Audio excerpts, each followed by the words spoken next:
Running for office is about being part of public service. In my case, I decided to run for office because of what I called was a burning issue. And my burning issue was back in 2009, running a small business and the economy starting to go bad. I had to do something about it. I could not just let government try to interfere with the way we ran our business. So instead of complaining about it, I actually decided to roll up my sleeves and run for office. And in my first time ever running for office, I was able to win an election to run for the City of Longwood Commission.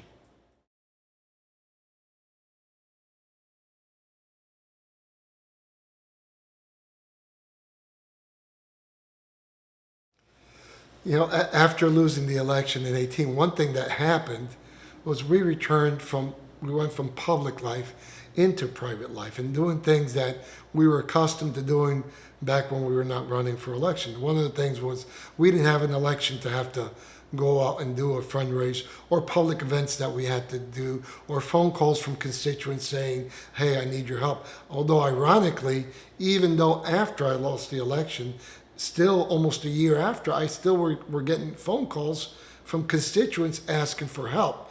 And even during COVID, I would get calls from people asking for help on unemployment issues. And I did not turn them away. Because the public servant in me, I still addressed them. I still helped them in any which way, shape, or form I could.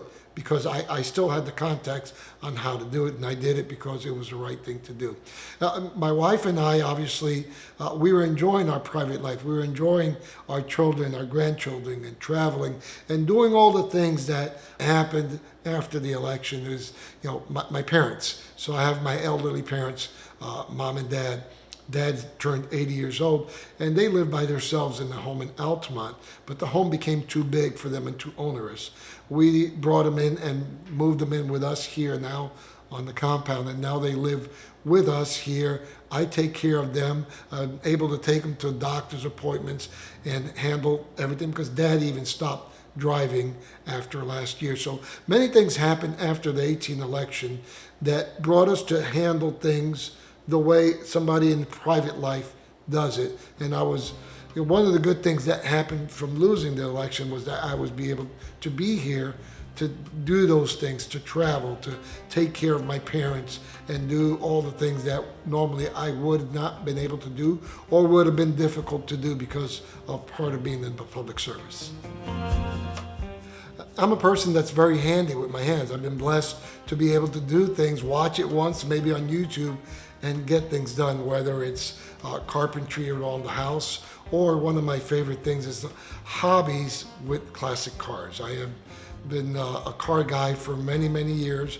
I was the founder of the Longwood Car Show when I was a Longwood City Commissioner, and part of the founding of the Longwood Car Show had to do with my passion for cars. My dad, who has always loved cars, he's been a Chevy guy since I was a kid. He always used to buy Chevy Impalas, and that's what he could afford. But he always wanted to buy a Monte Carlo. Growing up, the Monte Carlo was a higher end car he could not afford, having a job and 3 kids growing up in New York.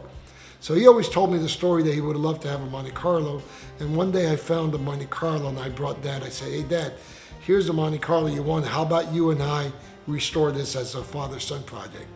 And we did. Back in 2007, we started this project on a 1971 Monte Carlo, and we restored it together from the ground up. It took us 18 months. The look on his face coming every day to polish the chrome and do everything, and me working on whether the body work or the interior with a friend of mine, it was classic. To the point when we finished the car in May of 2008, we went on our first car show, and he took first prize on his car. I still have that car today. It's one of my pride and joys, and I hope to have that car and pass it on to my children when I'm no longer here. So cars is my biggest passion. I have a 68 Volkswagen also that I'm restoring myself when I have free time.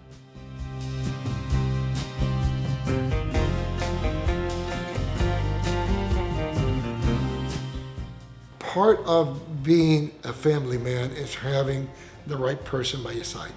And that right person who unequivocally has been with me in the ups and the downs, in the celebrations and victories, and in the heartbreaks, has and always will be my wife, Virginia.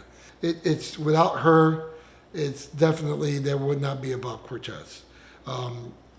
When I lost the election, the one that held me, the one that talked to me, the one that helped and guide me through, I would say, one of my darkest hours was her.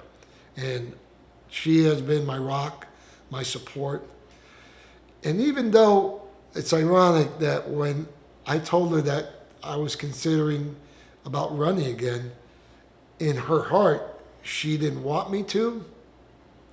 The right thing to do was, in her, she gave me the full blessing. She wrote a note to me that really made the decision. I still carry that note as encouragement. She wrote that the people in Central Florida, House District 30, and in the state of Florida still need a Bob Cortes.